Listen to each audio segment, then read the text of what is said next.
Okay. Assalamualaikum warahmatullahi wabarakatuh. Nama saya Nur Fazila binti Husin. Nombor matrik di 183-11416. Okay, hari ini saya akan menceritakan tentang jenis perniagaan yang saya akan pilih dan saya akan tubuhkan. Okay, saya memilih jenis perniagaan perkhidmatan. Okay, maksudnya perniagaan ni dia hanya menawarkan perkhidmatan kepada masyarakat. Okay, contoh dia saya akan pilih perkhidmatan kedai dobi. Okey, antara sebab saya memilih perkhidmatan kedai dobi ni adalah kerana kedai dobi ni dia dibuka 24 jam. Sebab tu saya rasa perkhidmatan kedai dobi ni akan membawa hasil pulangan yang banyak dalam saya punya bisnes ni. Okey, selain tu saya tidak perlu membayar pekerja yang ramai, pekerja yang minima untuk jaga saya punya kedai dobi, sebab kedai dobi saya menawarkan perkhidmatan layan diri. Okey, selain tu keuntungan saya masih lagi berjalan walaupun saya tidak berada di premis tersebut. Okey, satu lagi, waktu saya bekerja adalah tidak terhad.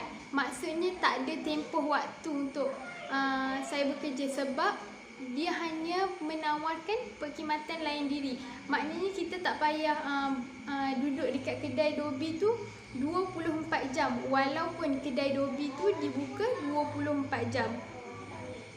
Okey, lepas tu kita nak ceritakan tentang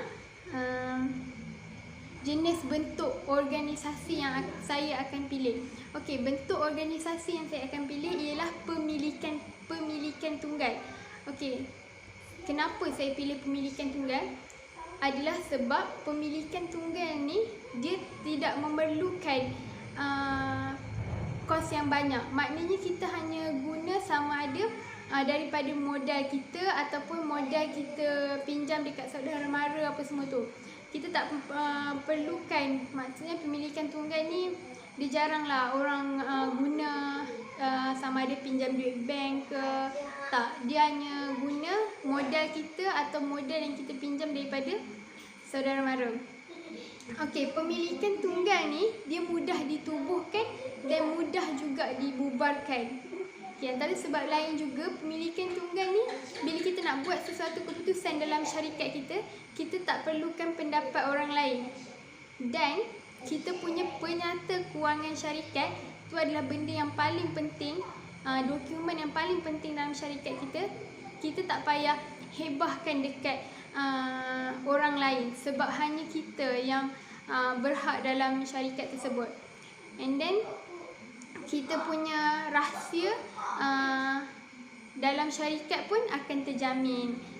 Okey, oleh tu bagi saya pemilikan tunggal ni adalah satu organisasi yang mudah untuk kita tubuhkan dalam perniagaan. Sebab tu saya milih pemilikan tunggal. Okey, satu lagi, pemilikan tunggal ni hasil keuntungan daripada syarikat kita je yang dapat, sebab kita tak pakai rakan kongsi ke. Okay. Maknanya kita je yang akan merasai kita punya keuntungan dalam syarikat tu. Okey, itu saja untuk bentuk organisasi. Okey, bagaimana perniagaan, persoalannya, bagaimana perniagaan yang kita jalankan dapat menyumbang kepada pasaran? Okey, ini antara kita panggil sebagai isu semasa. Okey, perniagaan yang dijalankan dapat dalam pasaran apabila kita peka dengan isu semasa. Okey, contoh, maksudnya kita peka dengan isu semasa, maknanya kita kena peka tentang keperluan dan kehendak masyarakat. Bermaksud kita kena selidik apa yang dalam satu organisasi masyarakat ni apa yang diperlukan. Macam sesuatu tempat tu, suatu daerah tu apa yang diperlukan. Macam contoh kita tengok dalam satu daerah, dalam satu kampung ni, maybe dia tak ada ataupun satu taman ni dia tak ada lagi macam yang saya tubuhkan, dia tak ada lagi perkhidmatan dobi. And then dia punya masyarakat tu perlukan perkhidmatan dobi tu sebab dobi dia orang jauh dekat bandar. So bila kita buka kedai dobi dekat situ, maknanya kita akan buka peluang perniagaan kita. Maknanya diorang perlukan, and then kita buka pula, maknanya kita punya peluang untuk mendapat keuntungan yang banyak tu besar. Sebab benda tu adalah benda yang diorang perlukan. Okey.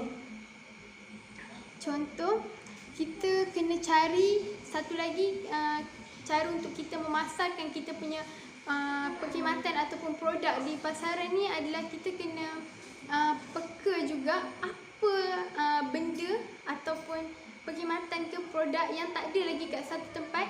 Maknanya kita kena buat benda tu juga akan memasarkan produk kita. Maksudnya contoh, dekat situ tak ada lagi pasar raya besar, pasar raya yang buka lama, pasar raya yang buka 24 jam. Tapi bila kita cuba untuk buka, kita akan mendapat keuntungan. Kadang-kadang benda tu orang cari, walaupun tak ramai yang membeli, tapi masih ada yang membeli waktu 24 jam tu. Okey. Selain tu, selain itu juga kita cuba untuk menawarkan satu perkhidmatan yang orang jarang buat. Maknanya kita menambah baikkan perkhidmatan kita. Sebagai contoh, kedai dobi ni selalunya yang kita tengok dekat luar sana, kedai dobi hanya menawarkan perkhidmatan membasuh, dia mencuci dan mengeringkan. Tapi kita ekstrakan dia. Maksudnya ada perkhidmatan untuk lepas baju tu dah kering, kita buat perkhidmatan untuk lipat baju pula. Maknanya kita membuat penambahbaikan dalam perkhidmatan kita. Benda tu juga akan menyumbang perniagaan kita dalam pasaran. Maksudnya akan membuatkan kita punya perniagaan dikenali. Sebab kedai dobi lain hanya menawarkan perkhidmatan basuh, cuci dan keringkan. Tapi kita ada ekstra perkhidmatan.